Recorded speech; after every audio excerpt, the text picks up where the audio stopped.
সীমান্তের প্রত্যেকটি নাগরিক সামরিক প্রশিক্ষণে প্রশিক্ষিত করব আমরা।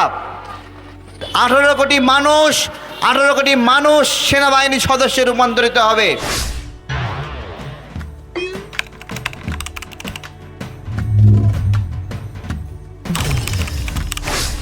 চাঁপাইনবাবগঞ্জ সীমান্তে শিবগঞ্জ এলাকায় ভারতীয় বিএসএফ এখানে বোমা হামলা করেছে। ভারতীয় নাগরিকদেরকে নিয়ে বাংলাদেশের ভিতরে ঢুকে গাছের ডালপালা কেটেছে। যদিও সবশেষে বাংলাদেশের নাগরিকরা ঐক্যবদ্ধভাবে তাদেরকে পিছু হটাতে বাধ্য করেছে, কিন্তু আমাদের কাছে যে ভিডিওগুলো আসছে সেইখানে আমাদের বিজিবির ভাইদেরকে আমরা দেখতে পাচ্ছি না। আমার বিজিবির ভাইয়েরা, আপনাদের দায়িত্ব কি? আপনাদের কাজ কি?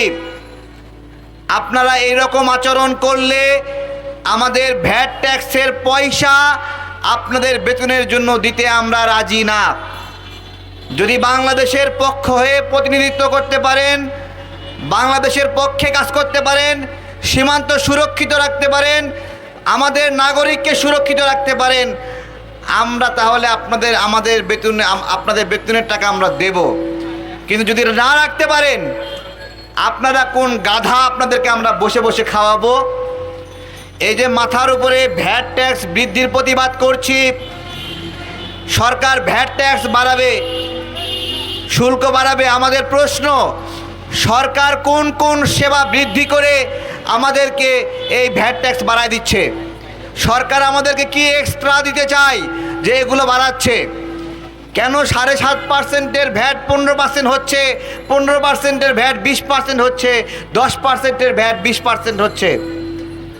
আপনারা এদিকে কর বাড়াবেন আর আমাদেরকে সেবা দিবেন না, তা কেমন করে হয়?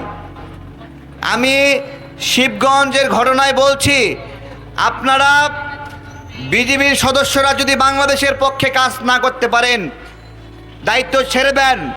সীমান্তের প্রত্যেকটি নাগরিক সামরিক প্রশিক্ষণে প্রশিক্ষিত করব আমরা। 18 কোটি মানুষ সেনাবাহিনী সদস্যে রূপান্তরিত হবে।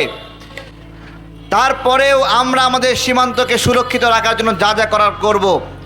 গতকালকে স্বরাষ্ট্রমন্ত্রী উপদেষ্টা বলল যে ওইখানে নাকি শেখ হাসিনা চুক্তি করছিল, যে কারণে জিরো লাইনে কাঁটাতার দিতে তারা কিছু বলতে পারছে না।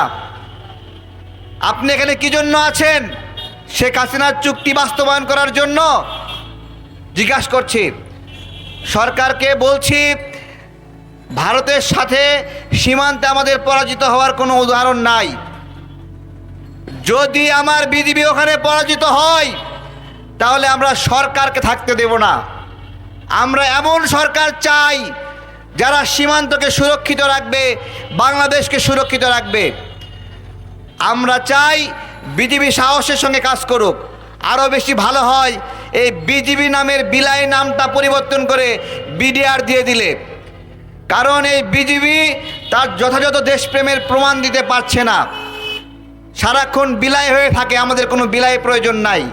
কষ্টের টাকা দিয়ে আপনাদের বেতন দিব, বিলাইয়ের মতো মিউ মিউ করবেন, ওই ম্যাও কওয়া বিলাই আমার প্রয়োজন নাই। এই বিলাই সীমান্তে পারে না, বাংলাদেশের ভিতরে ঢুকে বলে ম্যাও। আমার বিলাইরে আমি খাওয়াই, আমি পড়াই, ভিতরে ঢুকে আমারে কয় ম্যাও। এই ম্যাও কওয়া বিলাই আমরা চাই না। আমরা চাই বিজিবি সীমান্তে থাকবে, তারা সাহসের সঙ্গে ভূমিকা পালন করবে। সরকারকে আমাদের এই অবস্থান কর্মসূচি থেকে শিবগঞ্জ চাঁপাইনবাবগঞ্জ সীমান্তে দ্রুত নিরাপদ ব্যবস্থা নেওয়ার জন্য, প্রতিরোধমূলক ব্যবস্থা নেওয়ার জন্য অনুরোধ করছি। আমাদের ভাইয়েরা সেখানে আপনাদেরকে সহযোগিতা করবে, তারা মাঠে আছে। সেই ভিডিওগুলোর মধ্যে আমার বিজিবির ভাইদেরকে দেখতেছি না কেন?